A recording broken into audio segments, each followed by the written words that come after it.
Hi, Jess. Today, we're airing one of our favorite episodes from the middle of last summer. Listening back, it both feels super distant and just as interesting a conversation now. I was listening to The Daily Show, and Trevor Noah made a joke about how people are mentally preparing themselves to forget this year ever happened. And I just got an ad on Instagram for a dress saying, because you need something to wear for those plans you now have. But honestly, we're not over that hump yet. Speaking of peak disaster, our hearts go out to COVID disaster in India right now, where the pandemic is raging worse than ever. And speaking of the fatigue that comes from keeping an open mind, now is still the time to keep reading and exploring and questioning. So we hope you enjoy listening back to this episode and enjoy the jokes about waffles. And also, by the way, a year-belated corrections department. The doggo size I was missing was Pupper. Pupper. Okay, on to the show. This is Critical Nonsense, our high-lowbrow show about culture, science, and tech. This week, Aaron asks us about the clairvoyance of waffles, and I ask everyone about keeping an open mind. Woo! I'm just a poor boy from a poor family. Scaramouche, Scaramouche. This is what a Joey sounds like. That's real good. That's really good. This is what an Aaron sounds like. I got nothing. Ooh, that was good. And this is what an executive producer and open book Jess Vander sounds like. Hi, this is Jess. Also, I'm really grateful that you really dug for something different this time, Joey. That was nice. I just thought about it for like 4 seconds instead of just starting. No. I thought about it 4 seconds before I began instead of immediately when I began. Yeah, which is very impressive. A filter. Ain't no filters in that coffee house. Come on now. No, never. Quick housekeeping, few things. Aaron has a piece that got published in Ad Age that is brilliant, beautifully written. Good. That's very What's nice. the title of it? Opinion. Yes. It begins. Opinion. It's using Black fandom to defeat empathy amnesia, I think. Yeah, that sounds right. We'll put it in the show notes, but it's very much worth a read. Highly recommend it.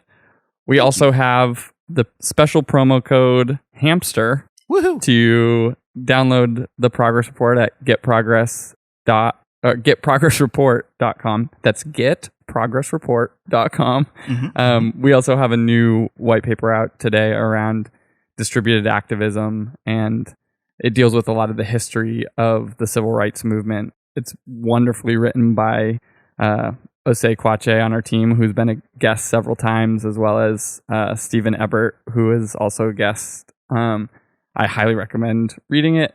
Promo code HAMSTER at getprogressreport.com. And, rate, review, subscribe, I guess. Jess, I just wanted to throw it in. You are doing so well. I think that's all the housekeeping. Tell a friend. Yeah. Listen. Sorry, that was just, I had a Beyonce spasm. It happens sometimes. That was specifically a nod to her single in Dreamgirls, just to be clear, right? Yeah, right. Oscar-winning film. Yeah. Should we get into it? Is it time? Yeah, Aaron, I feel like there might be some mind grapes that need squishing. And or yarns that need spun. And darning. Let's darn this yarn, y'all. I couldn't think of another yarn, but that's because I'm from the Midwest and we don't know how to iron our shirts. Okay, anyway, that is an accent joke that's not funny. Just period, it's not funny.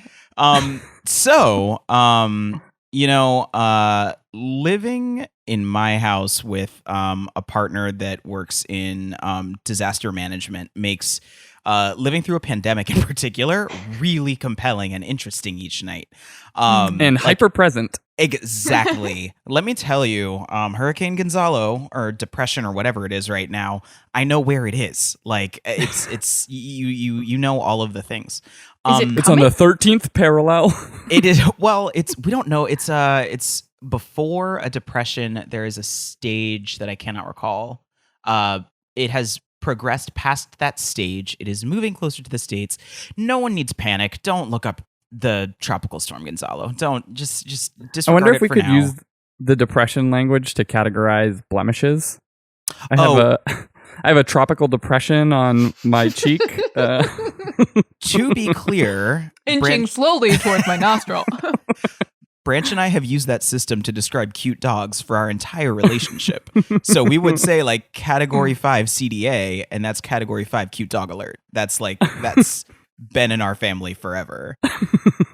Oh, that's kind of like the alternate cute dog categorization, which is purely based on size, and I'm pretty sure it's doggo, woofer, and like, what's the third? I can't remember the third one, but it's like there's Lord, here you come. No, that's for cats. Love it. Husky funker? I don't know. Right. Okay, so hurricanes. Living in a house of hurricanes, conversations about disasters. Mm-hmm. One of the most interesting things I recall in the early days of our relationship is that we were experiencing Hurricane Irene that was coming through the tri-state area at the time. And I remember him just randomly throwing out like, well, better check on the Waffle Houses. And it was very early in the relationship. So I was just like, sure, that makes sense. I understand. Of course I didn't understand. But come to find out that the Waffle House Index is actually a soft metric that FEMA uses to determine where aid needs to be delivered to a certain locality. Because if a Waffle House is closed, that means that the natural disaster that hit is super intense. And I was blown away by that. I was like, okay, cool. You're actually like more insightful than I realized. Okay, cool. You can stick around. But also Waffle House, and it's something that comes up in our work a lot. The idea of trying to figure out what sort of metrics point to something that we can do or solve or just uncover that we wouldn't otherwise see. So my question for the Midnight Society today is, what can waffles tell us about other things in our lives that we might not otherwise see? First things first, I just want to establish that if you started a house in the Vogue/walking community, it would be called House of Hurricanes. Yes. Well, it would be like Hurricana. Like we'd have to put a little bit of something on the end. But I love this. Yeah. Mm-hmm. And it would start with a deep house cover of "Come On Eileen," but with "Come On Irene." Yes. And it would somehow have "Got a Feeling" cut in because of Irene Cara, but that's okay. Keep going. No, I love this because what it's a demonstration of is like carrying the problem forward, right? Like the idea of saying like, if there is, like what's a thing that a lot of people do that we can look at that might be affected from a disaster, like you're starting to carry the issue forward to implications and like as a strategist, right? Like just identifying a problem is like step one, right? Like everything else, the important stuff comes after. So Jess, you're fluttering your fingers. Do you have something? Yeah, I mean, I wonder immediately about what floss prices are doing right now, because I love you. And like floss purchase, because notoriously that people who floss do so to like retain some degree of control over their lives, because like if you floss, you really have your life together. So like I wonder if everyone is flossing right now. I can tell you as a sample size of one, yeah. I mean, as you all know, I might be just a touch of a control freak. Just like a little soupçon right. of control freak in my DNA. I recently bought I bought 4 new packs of floss that are my favorite brand of floss, because we had gotten through the kind that I don't like our reserves, and I needed my Oral-B Glide. It's so the only good. kind. It's the only kind of floss. It is. I'm sorry. Critical Nonsense, the official sponsor of Oral-B Glide floss. And legit, just to give podcast love, the now defunct podcast Another Round with Heaven and Tracy, which I listened to 6 years ago, maybe less than that. It was fewer than 6 years ago. That's where I got the recommendation. I think Heaven actually brought it up on the episode. I ordered it. I have been a flosser ever since. Anyway, there are plenty of things I think right now. I think the lipstick index often comes up or has been coming up in conversation again. The idea that people will invest in micro luxuries when the economy is depressed because they can't afford really, really big luxuries like vacations and all of that. And also, I think that there's some DNA of control in there too. The idea that you still have control over yourself and the joy that you can bring yourself through spending. Yeah, I think this is one of those things where I'm wondering too whether it's like, how do you we're talking about like the Waffle House Index when it's a secondary order effect that we know shows up when there is a natural disaster or some other kind of event. The question that I'm thinking about is like, can you use it in the other direction, right? Like, can you start with waffles, sort of, and end with hurricanes? Yes. Yes. Can you find some sort of strange metric and sort of back it into larger issues, right? Like, as we've been sort of increasing over the past 2 decades in the US in income inequality, right? Like our metrics on income inequality have dramatically increased. Like, what's also happened at that same time is a shift in orientation from luxury goods or owning things towards experiences, right? Investing more heavily in experiences. And I'm wondering, like, can you start to say, like, well, people are investing in experiences, why is that happening, and sort of back in the other direction to try and look at sort of larger systemic causes? Because I feel like there's 2 things that tend to happen, at least in our like strategist world, right? Like, there are these cliches about like these return tropes, like I saw on Twitter maybe like 2 years ago, someone that worked at an agency or some sort of creative professional shop had like someone had posted posters around the office of like, insights you are not allowed to use or I will leave a meeting. And it was like, like all, and they're like, moms are busy. If I hear that one more time, I'm jumping out of a very small glass of coffee. Yeah. Money rich, time starved. Yeah. Like, Gen Z is gender fluid. Right? Like, great. Slashies. Yeah. But I think some of those things are relevant in that, like, individual, like, higher order events can have like many of these carry on effects. And like, can you start with the major event and work down to these interesting signals of it, or can you start from the signal and work back up to the major event?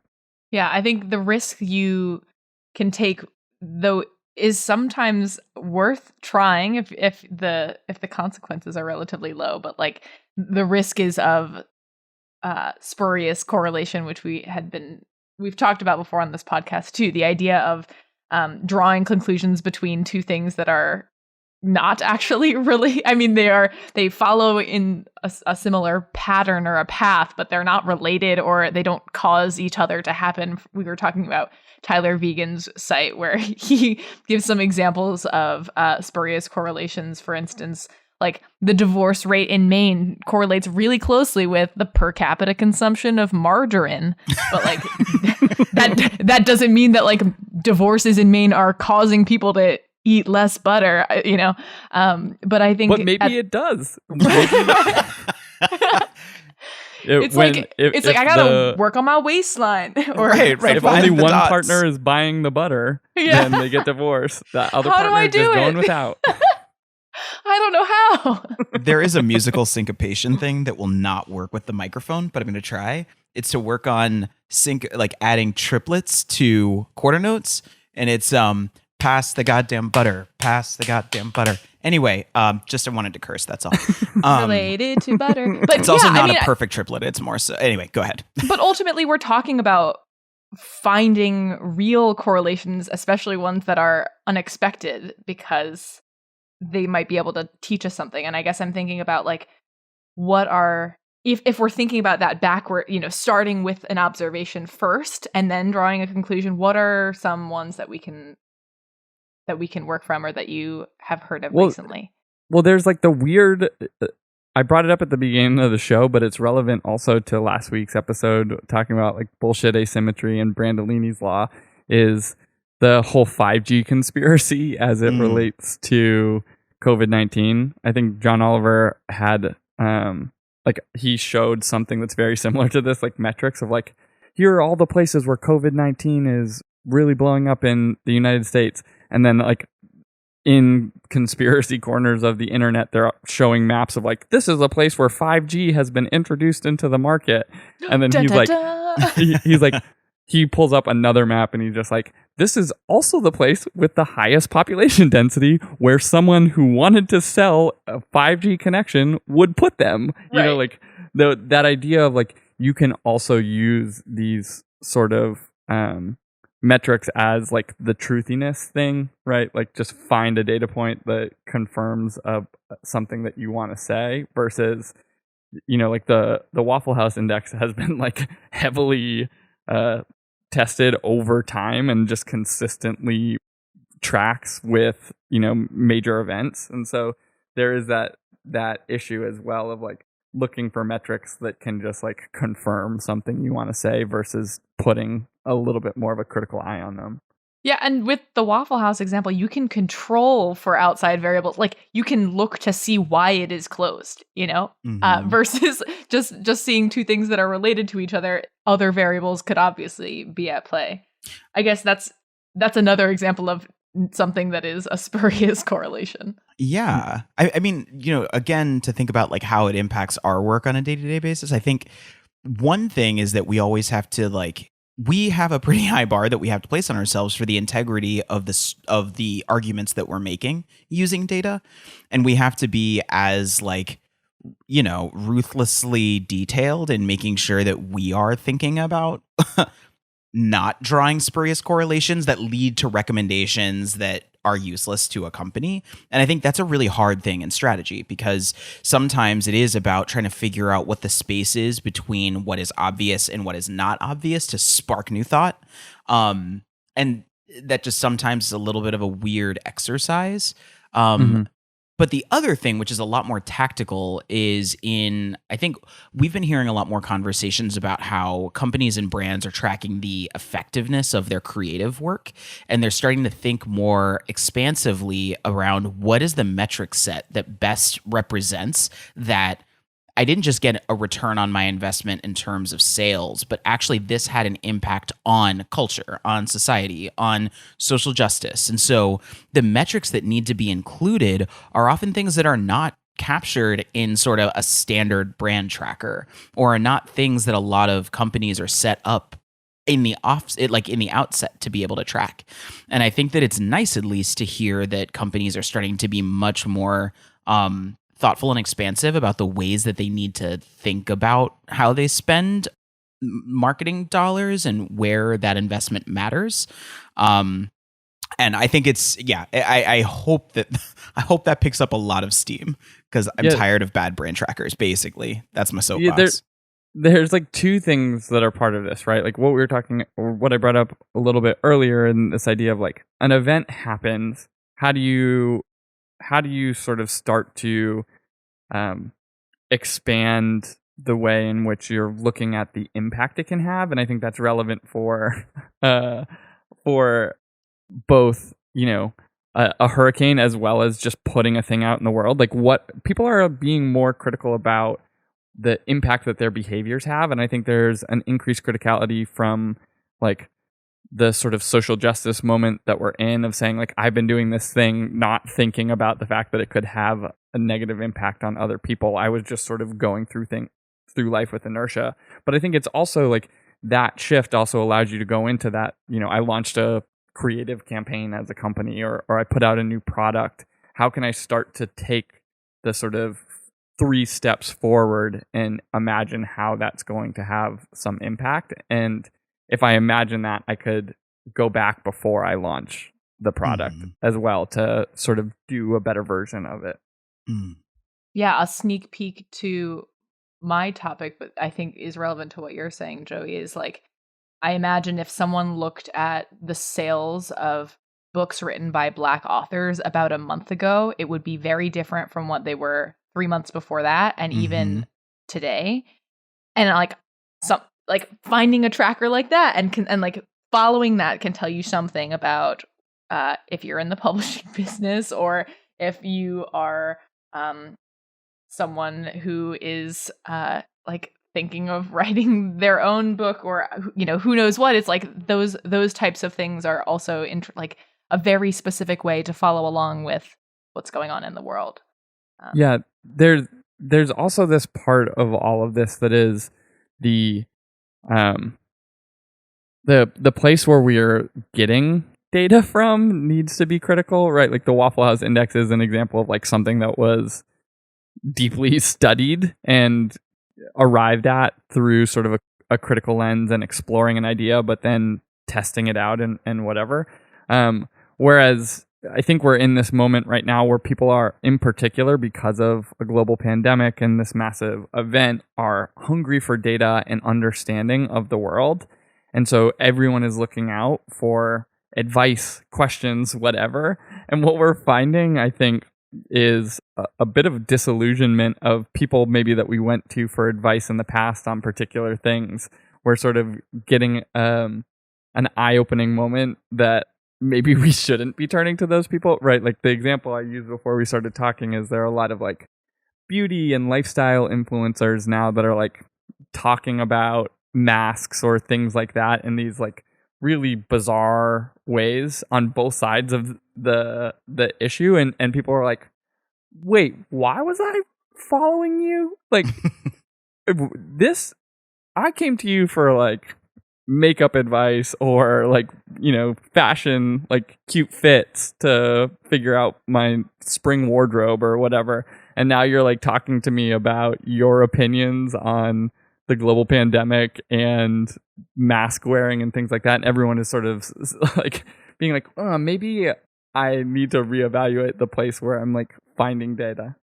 I feel like that's pretty, it feels like the opposite of the thing that we're talking about, which is like, consider how something in one lane can apply to another lane, versus there where it's like, stay in your beauty lane. Or you're like, we don't want to know your opinion about this thing when I don't know. I think we are grappling with what to take from one space and how to apply it to another space, and we're sometimes bad at it, or sometimes they don't match up.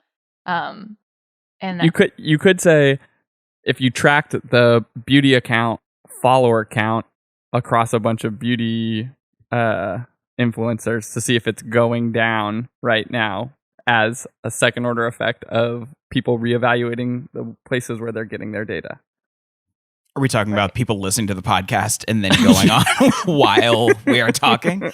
That sounds about right. Yeah. But what's nice is that this takes us to a really beautiful Jess's wrap-up corner. Bad segue. Sorry, Jess. So when you look at a waffle, you can figure out whether it has high walls or low walls. And if it has high walls, you might be in Belgium. And if it has low walls, you might be in Ego. I love. That is all. Yes. That was my favorite wrap-up corner ever. Are they nooks or are they crannies? Find out next episode. Let's keep those crumpets out of here. That's right. Wait, a crumpet is not a... What is the nooks and crannies? It's the English muffin. English muffin. English muffin. Right, and a crumpet is not an English muffin, right? It's different from that and a scone. They're all different. But they can look pretty spongy. Like they follow a similar shape. Yeah. But you griddle them. You don't griddle an English muffin the same way. Well, actually, you could. I bet that would be really good. You could. I'll send you a recipe. It takes like 3 days. It's so much. It's so much. Okay. And that's Jess's wrap-up corner. Listen, we all know that dental health is life health, but we're tired of being middled by big floss. Here at Floss Your Way, we've discovered that you can floss with pretty much anything. Stop being middled by Big Dental. Here's some of the examples that we love best. Grass. Nom nom nom nom nom. Not barbed wire. Ouchies. Thread from your Afghan or weighted blanket. Your speaker cord. Cotton candy. Leave a little bit of something sweet afterward. Fergie or early aughts Rihanna. Flossy. Stop flossing their way. Start flossing your way. Boop.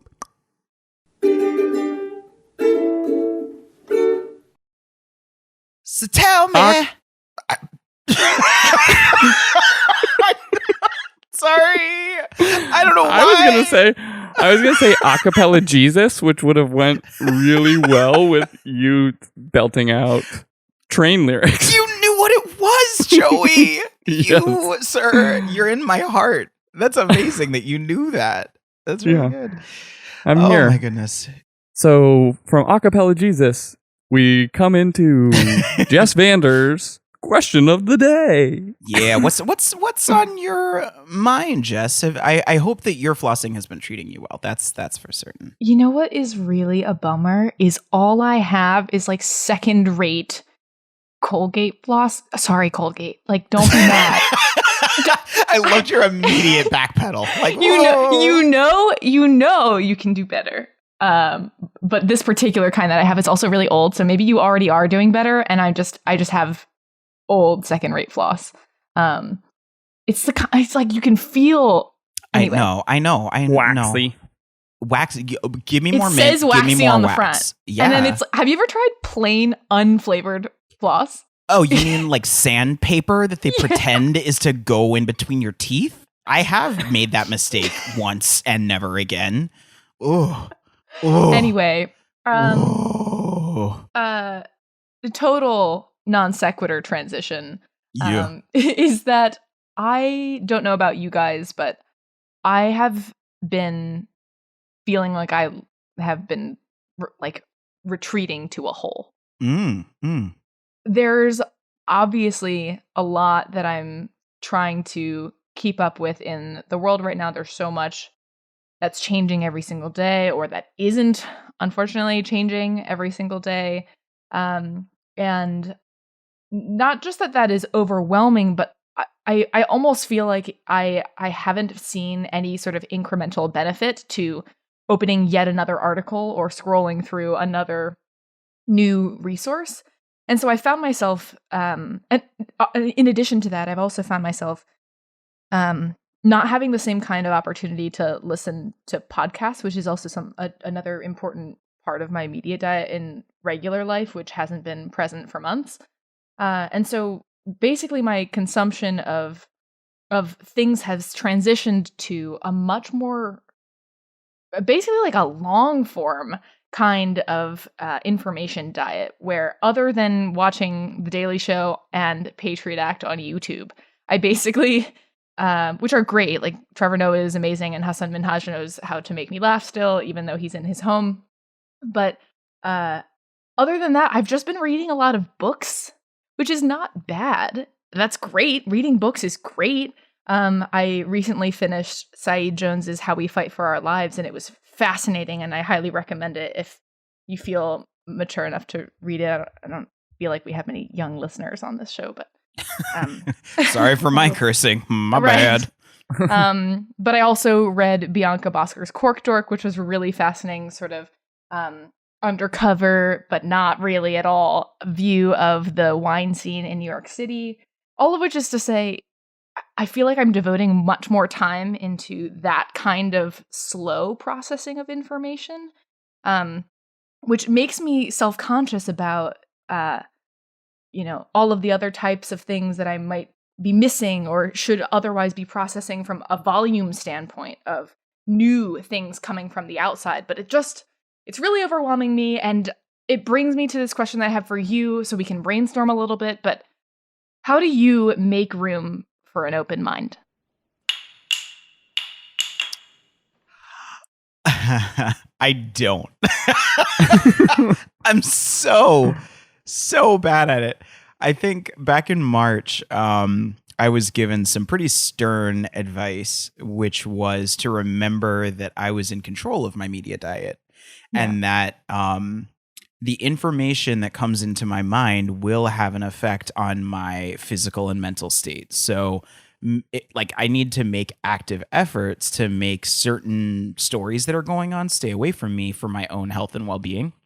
I was pretty good about that from like March 20th to like April 3rd. And then 2 weeks failed. Yes. Pretty brief. But I think that what's really challenging, and it's implied in your question, is that an open mind suggests that, you know, you're willing to catch anything that's coming in. And that may not always be an appropriate state to be in, where, you know, an open mind that has no filter is, just to get a little bit conspiracy theory-ish on it, like it's susceptible to subterfuge, external, non-rigorous data coming in and commingling with things that are verified facts.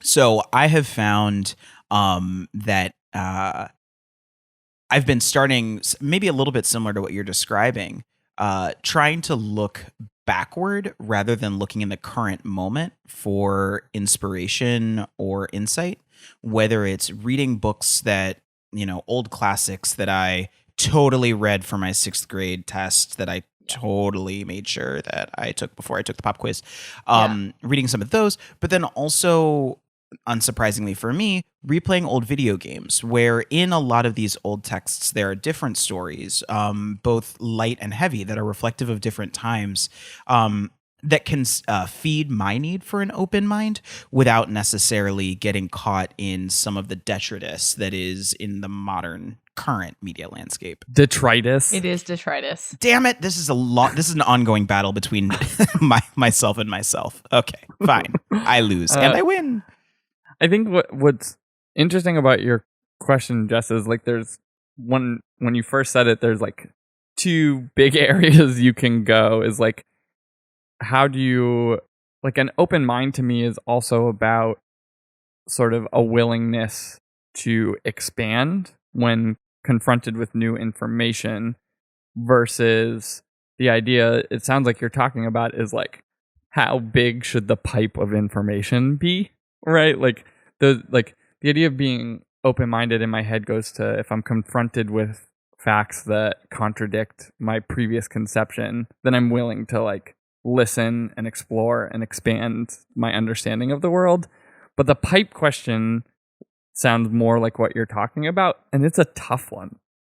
Go ahead. Yeah, I mean, I think to clarify for my own sake, and this might not be true for other folks, but the reason specifically, like when you talk about a pipe, I think that's such a great visual for it. But at the same time, I'm not so worried about like, am I able to like gird myself against the fire hose? It's more like, can I even be selective from a broad enough swath? So even if it's a relatively like narrow funnel at one end, is it starting from a pretty broad, like, you know, like catching point at the other? So like a pipe shaped like a funnel, more like. Yeah. Because no one person should be expected to handle the fire hose. Yes, yeah, and I've been. Go for it. Oh, I was just gonna say, there's like the other part of this that is the guilt right now. There's so much stuff that is happening in the world. I saw someone talk about, and I've seen this a few times in the past, but I saw it after you told us what your question was going to be. This idea of doom scrolling. Are you familiar with doom scrolling? No, tell me. A lot of it basically boils down to like, people feel like morally or civically obliged to be up to speed on sort of like the worst things that are happening in the world, because they don't necessarily know what they can do, but at least being informed about those things makes them feel like they're participating and not turning a blind eye to other people's suffering or injustices or, you know, the bad things happening in the world. But they're you know, almost compulsively scrolling through all these bad things every day just to be like, I saw it, I did my duty, I took in these things, and it's sort of having a negative impact on, your mental health. And then there's that sort of balance of saying, well, other people are going through far worse things than I'm going through right now. So I still have to maintain this obligation to, like, take my daily poison type of attitude of like, took my poison today, I feel terrible, but other people have it worse. And like that mentality sort of just feeds on itself. And, you wind up with this sort of big weight. And it's such an empty, passive position that makes sense that we sit in today, where it's like, what's going on with doom scrolling does not end or is not punctuated with any sort of action in any way. Right. And even in the description, it's sort of like, let me feel bad and then sit with my bad feeling until I scroll again next time. Yeah, to be clear, I don't think any of us are suggesting it is bad to be an informed person, right? Like, right. I remember growing up and, my dad would open the newspaper and like, yeah, I would get past the cartoon section, but like, that sort of ritual of going through the paper is now we have a scrolling version of that today. And yes, there's a lot of bad stuff on it. And I don't think we are in any way insinuating that like, it takes a mental toll, so you shouldn't do that. But what Aaron said, I think, is so true, is if all that happens out of that is just like some sort of internal sad monologue of just like, wow, things are really bad. I don't know, like even if that's where the buck stops, like I don't know. We had that episode back in a simpler time before a global pandemic about the study that had come out of people who use Twitter based on like a bunch of companies had more interesting ideas. But at the same time, there are other things about how do you take that active role that Aaron's discussing, where he's like, you're in control of your media diet. Like, how do you sort of set your own parameters of, whether it's Twitter or social media, news sites, an RSS feed or Reddit, whatever it is, like wherever you want to like go to gain exposure to new things, how are you building the structure for yourself? And I think at that point, I had talked about how when I came back to Twitter after the 2016 election, I had been probably getting that from Facebook before then, but it was feeling like increasingly toxic on Facebook. And you don't have the ability to sort of filter what's coming in the same way, or at least maybe you do now on Facebook. I don't know. I haven't used it in almost 4 years.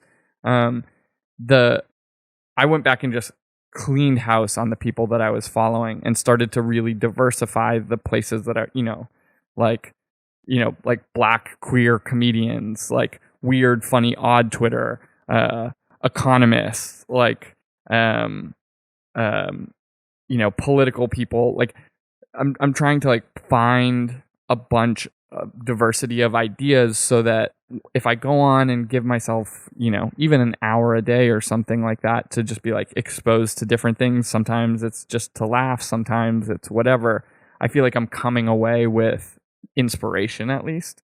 Yeah, I think that helps me clarify the thing that is like tripping me up or that's gotten me stuck, is the idea that reading the news or following the news is not per se like only unproductive, or that you need to like slap on some kind of filter because it's like it's too much and you shouldn't be able to burden yourself with that. Instead, it can be really productive to follow all of those things, but it also isn't always. Like sometimes it's actually not providing you new information, and that's why it gets it starts to bog you down, because it's like it's not just new, it's just like nothing is moving me forward, or it's not motivating me to do anything, or I'm not learning anything, or I'm not inspired to find out something else.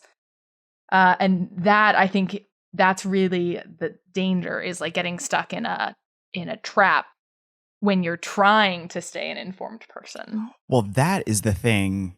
That is it, right? Is that on one hand, the fusion is complete. News and entertainment are one thing. They compete for the same eyeballs, the same ears, the same attention. And so the methods and mechanisms of seizing that attention and keeping it are the same, whether we want them to be or not. And that's just the nature of sort of like the evolution of media. But at the same time, oftentimes we become these sort of passive vessels where we assume that even if we're actively signing up for certain subreddits, or even if we're filtering who we're following on Twitter, that we need to be recipients of this information, and that it's a one-way system, that it is not one that requires as much pushback from us as it does the information that we're seeing. And when the sheeple are awoken, I hear that I'm sort of slipping down that sort of slope. But I do think that there is an active exercise that we need to take in being critical about the information that we are consuming, when we consume it, and when we're willing to do something different with what we've consumed. When the information that we've consumed is not being used for any sort of utility, when it's not being used to move us forward in any meaningful way, that's when it becomes excessive, overburdensome, and really does cloud out the opportunity for more useful information to come. Yes, around. exactly. Like, this isn't making me more informed. If that is the response, then find a different thing. And like, that's, I guess, where I want to think tactically about, and selfishly for myself, of what other ways I can start to do that, right? Like, maybe it doesn't always have, some types of like sources of open-mindedness, or, like that expansiveness that you were talking about, Joey, might be more akin to broccoli than cotton candy. But I'm trying to think of, if I only have these two sources, what are some other ways that I can be more productive in what I'm consuming, and like keeping things open and constantly trying to interrogate whether or not something is actually doing anything.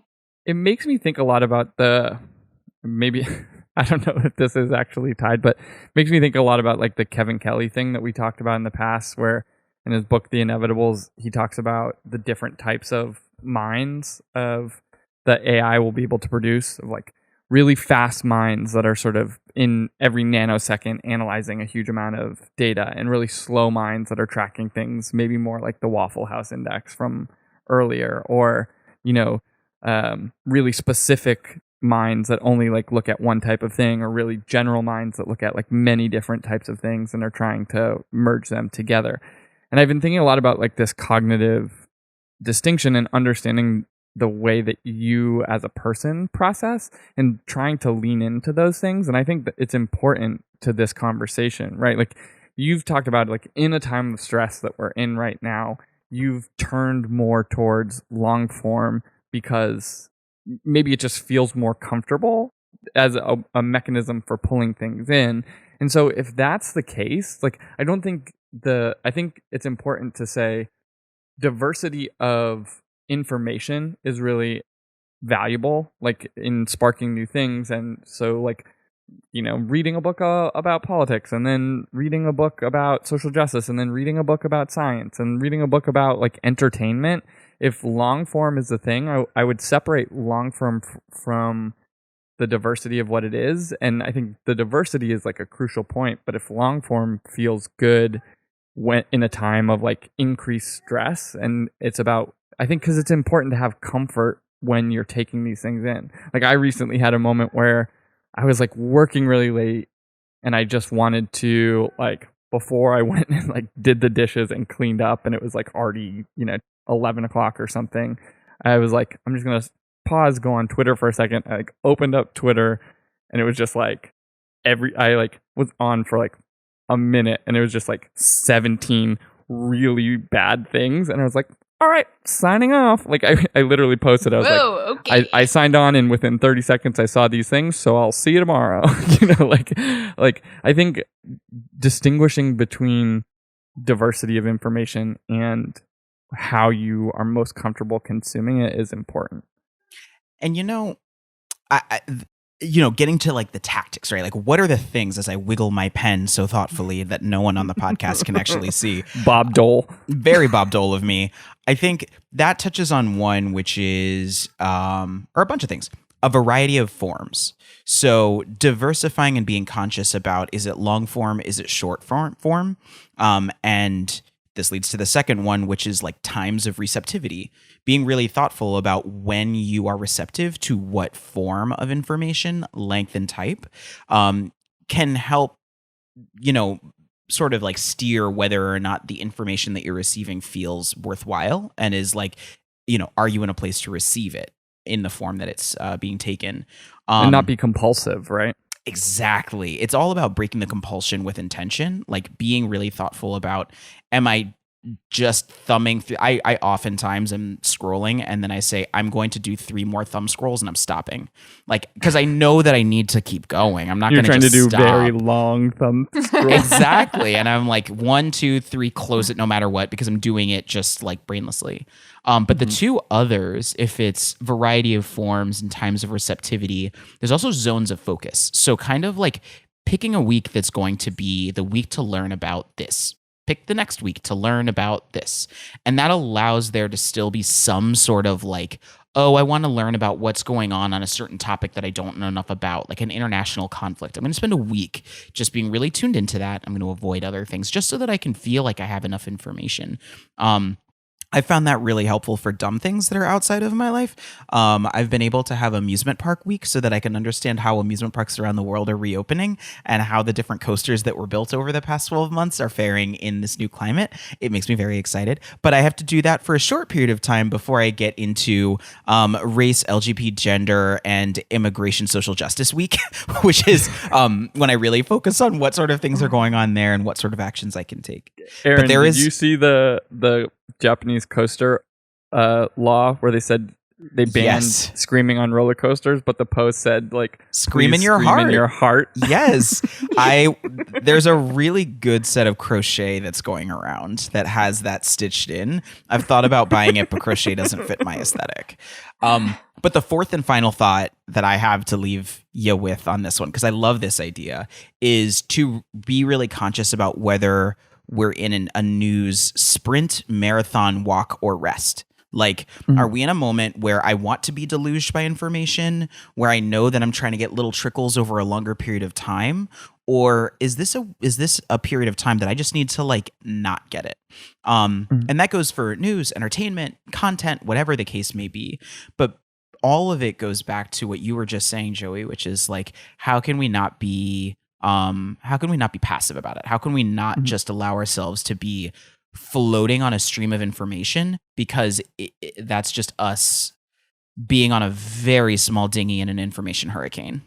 Yeah, I would say, and Waffles. maybe it fits into this. I don't know if it's a fifth one or just part of the 4 that you just outlined, but I think like being emotionally checked in a moment when you're shifting into this like information and saying like, what do I need right now for myself is important. Like, am I in a place where I can like emotionally handle the potential for the doom scroll? Am I looking to laugh? Am I looking to be like fortified, whatever? Because it's going to have an effect regardless. And so like thinking about whether you're sort of in a state to go into that world and potentially confront things is important, probably.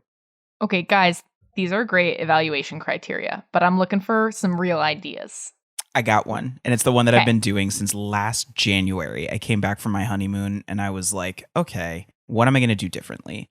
The first hour and a half of my day is digital media contentless.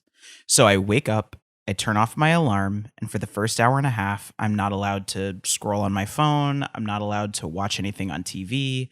That time is for a book or for any other activity that does not require a digital device. And it was because of exactly what you were just describing right now, Joey, which is I am highly susceptible to doom scrolling when I first wake up.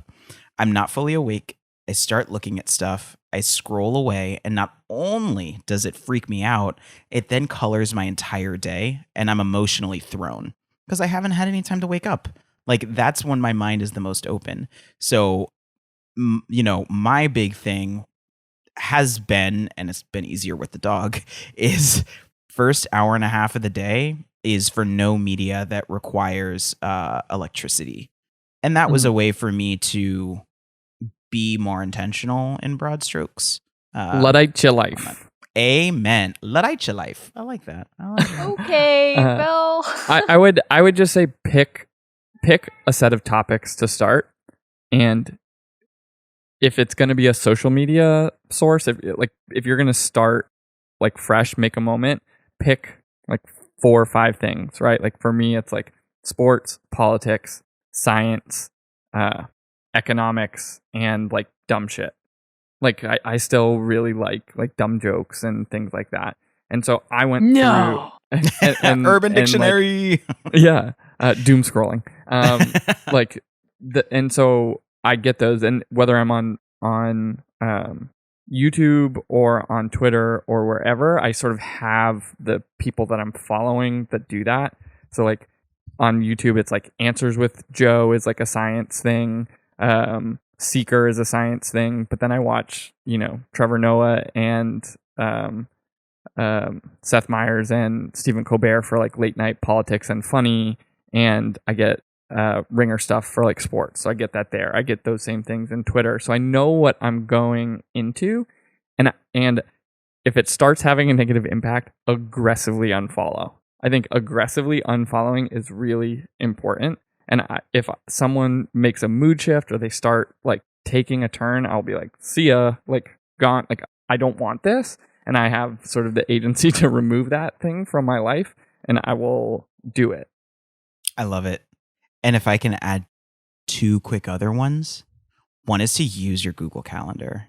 Like, add a reminder in a month to yourself and just make it a recurring thing. Once I do this, I know. Such an Aaron thing to do. It's such a me thing to do. Schedule your like, are we surprised? Reading time. Schedule your filter. Yeah. 100%. I schedule it so that, like, because I know it's not going to be top of mind, and then 3 months will have gone by and I'll be in a bad state. And it's like, I can solve this. Technology has allowed me to just like ping myself in a month and say, yo, relax, friend, do something different. So use your calendar, and also try to break the algorithms. This is a really weird one, but there's so many different things that are intentionally trying to feed us the things based on what our patterns are. Actively try to break the algorithm like you were doing, Joey. Like, go to sources that you wouldn't usually go to. Force the algorithm to get erratic so that some of the things that are going to be fed to you have greater diversity, and you can sort of take some agency over the echo chamber that you might be in. Like the e-library. Wait, the e-library? Do you guys use the e-library? No. From the New York City Public Library? Yeah, it's amazing. Do you use it? It's awesome. I haven't used it in a couple of years, but tell what is so great about it that you love so much about it now? Well, one part of it is it does the TV guide thing. Oh my God, everyone is so rude. I can't even pay attention. This is the worst. Everyone's like, hurry up, Jess. Anyway. No. Talk about the thing. No, the e-library. The e-library. Okay, the e-library. So you know how with like Netflix's new thing where it just like starts playing the thing so you don't get lost in trying to find the perfect thing to watch, because ideally you just like start watching. Or how just TV generally used to be, which is like you turn it on and you watch whatever is on. What I love about the New York e-library is that on the front page are usually a bunch of books that I've never heard of before. And you can search, and they also have a lot of books that are, super popular, or maybe on the tops of a bunch of other bestseller lists. But that idea that I can go to a place where already I might be introduced to sources that I would not have thought of, but it's like, oh, that's interesting. Like, that's how I used to when I was a kid and I would go to the actual library. I'd be like, ooh, that looks cool. And I had no, I wasn't reading reviews or I wasn't doing anything as a kid. I was just like, I picked up something, and then that was the thing that I was going to read that week. So I'm reminded that maybe I should do that a little bit more. That brings us to Jess's wrap up e-library. Wait, does Jess have to wrap up her own corner? Do you want to wrap up your own corner, Jess? That's a great question. Oh, this is going to be hard. She's thinking about who's going to have to do the wrap up. Ooh, this is good. Alex Contel? Nope. I won't be doing it. Welcome to Joey's wrap up corner. Take Ooh-wee. control of your digital media. If you would like to read long form, do it. Listen long form, watch long form. If you want to be short bursts, do it. Read things quickly. If you want to schedule your filtering, schedule your filtering. Just own your own media consumption. You're in charge. Seize the day. Well, that was a Oh cool wow! How's it? I like corner. how Yeah. Joey's wrap up corner is like an ad. Yeah. I really like that, Joey. That's cool. It's a fun corner. I'm going to keep saying corner. I'm not going to stop. Critical Nonsense is a Sylvain Labs production. Recorded in overcast and sort of stormy various places around America. MacGyver Studios. As always, I'd like to thank executive producer and once and future librarian, Jess Vander. We'd also like to thank sound engineer and Ghosts of Tsushima, Alex Contel. We'd like to thank designer Nora Mestrich for beautiful cover art and all the lobsters. You know, and we'd also like to thank, I think they're very, very similar to the wolf pack that was in the newer, what's it called? My name is Twilight Tyler series. Posey. Not Twilight, though. No, TV, MTV. Help me out. Right. What? We are muscly Avatar: The Last gentlemen. Airbender. Nope. And we're muscles. We got lots of muscles, and it's like Teen Clams. Wolf. Teen Wolf. Got it.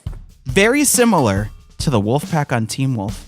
The production crew of Sarah Gilbert, Les Jacobs, and Tony Vaughn. We got there. And as always, thanks, Ellen. Thank you. I'd like to thank Ham Sandwiches because that was a long walk to one. Mm-hmm. Special thanks to ham sandwiches. Special thanks to rainbows, butterflies, feeling good, and getting off the internet. I thought you were going to say rainbows and butterflies and compromise. That's all I was going to say. Can you tell me about Black Bring Forest back the ham? train. What's the difference Black between Forest ham? Black Forest and other types of ham? Ooh. It's just like the preparation. It's like a type of marinade, like equivalent, I think, right? Like Oh, Black but what Forest does ham Black is Forest sugared. I taste think like? it's sugared on the outside when it's roasted. I think. I think that the forest in which the pigs were found for said ham were from German fairy tales, and they sauntered in to both houses that were of different materials and a witch's den at different points in time were sugared and then became said sugared ham that is Black Forest. Yeah, That's my thought. it's Hansel and Gretel's ham, is what it 100%. is. Yes, Wait, did you yes. know that? I didn't even know this. Apparently, it's a mountainous region in southwest Germany bordering France, known for being associated with Brothers Grimm fairy tales. Holy shit. Okay. I made knew that the up. Black Forest part. I thought, I assumed you knew the Black Forest part. Wow. I did. What are you? Of course I did. Thanks, guys. You're so smart. Thanks. I would like to thank Patty LaBelle. Special thanks to discoveries, accidental discoveries. Well, actually, okay. So this is perfect because you are all accidentally discovering Patty LaBelle's cooking DVDs that are up on YouTube right now. It is the most wild stuff that I've ever witnessed in my life. Do yourself a favor. Give yourself Get to 10-minute there. increments. Get to there. Patty LaBelle cooking mac and cheese and brisket is bizarre. Yeah, you put It that is in your bizarre. calendar. That's Do right. that. And Yes. smoke it like a Black Forest ham. Amen. Amen. Oh. All right. I love you guys. Bye. Bye. Merry Christmas. Special thanks.